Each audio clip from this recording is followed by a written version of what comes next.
Susan Lawrence Dana was born here in Springfield in 1862, grew up to become a socialite, a philanthropist, and a political activist here in Springfield. People were certainly curious about the house.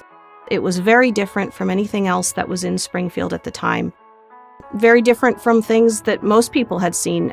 This was still pretty early in Frank Lloyd Wright's career.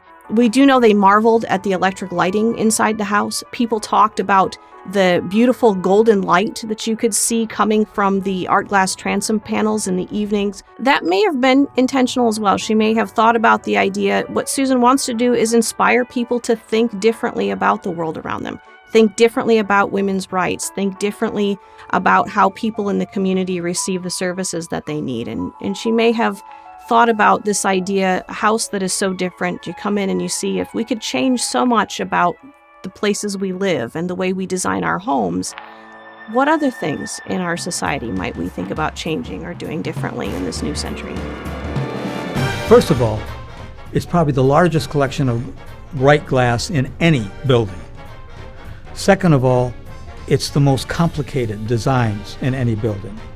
It's the most unified in the way the chevron designs, the butterfly designs, all of these different designs are mingled throughout the space.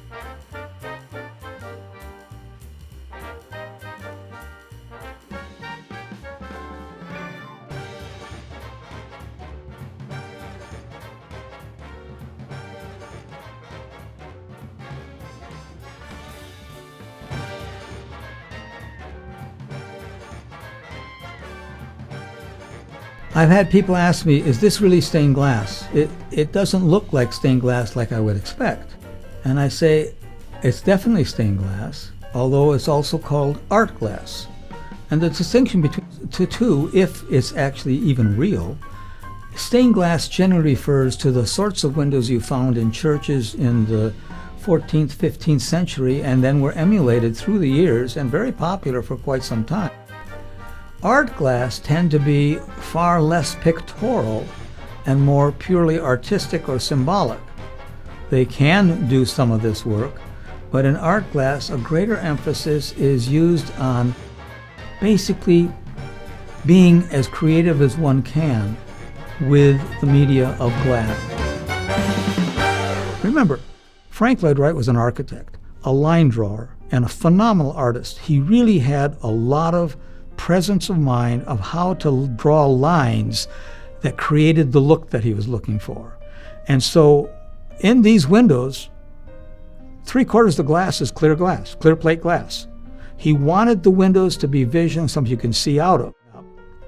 He wanted the stained glass to be elements within the design that brought your attention, but gave you a little bit of comfort by the fact that you're not standing in front of this huge 6-foot by 6-foot window exposed to the public.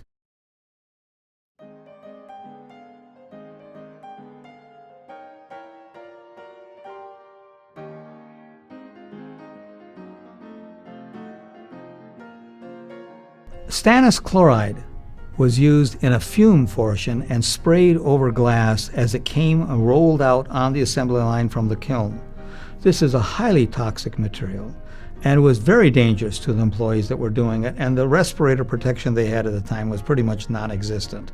But the iridizing causes a film to chemically form on the surface of one side of the glass that has this almost neon quality that as light reflects from it, it changes colors and moves around on the glass, which creates an interest level that's very exciting because as you walk by, the colors will actually swirl a little bit. Well, this is something that was never heard of before. It was a very brand new product at the time. The second thing that makes this glass really interesting is that when light transmitted through it, on one side it was one color, but when light bounced off of it, or reflected light, it was a different color. Frank Lloyd Wright used this very effectively. When you get the opportunity to walk through the home with your tour guide, there's a number of things you really want to look for in the stained glass. Obviously, the whole house is exciting, and it's going to be overwhelming to see what you want to look at and focus at next. But if you're really interested in the stained glass, start out by looking how many different ways Frank Lloyd Wright used a chevron pattern, or a sumac pattern, or a grid pattern, or the butterfly pattern, because they're used in different designs, in different places, in different locations, but they all relate to each other, and no matter where you walk through the house, you're seeing similar things presented in a new way. Second of all, look at the colors he's using, the softness and the earthiness of these colors, and how it relates to what you're seeing outside, which is, of course, the green trees and the bricks. The colors are intended not to be dramatic as much as to be in keeping and in context with the environment that you're walking through.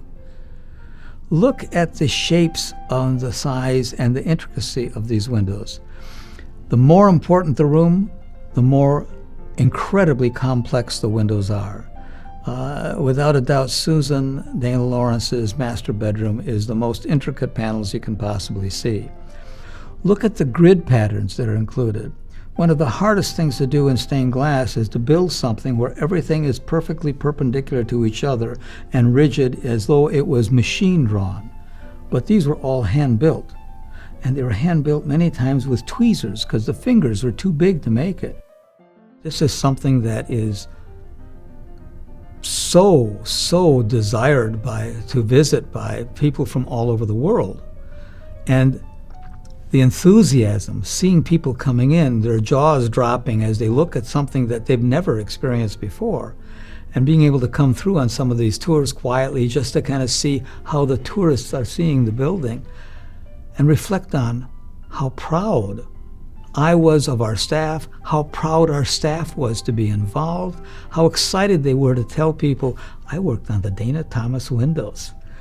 But it was something that individually everybody was very proud to share with their friends and other people, to say, I had the opportunity to be involved with this incredible project that people come from all over the world to come and look at. And when they come, they're awed. What more can you say to be proud of something you've been involved with?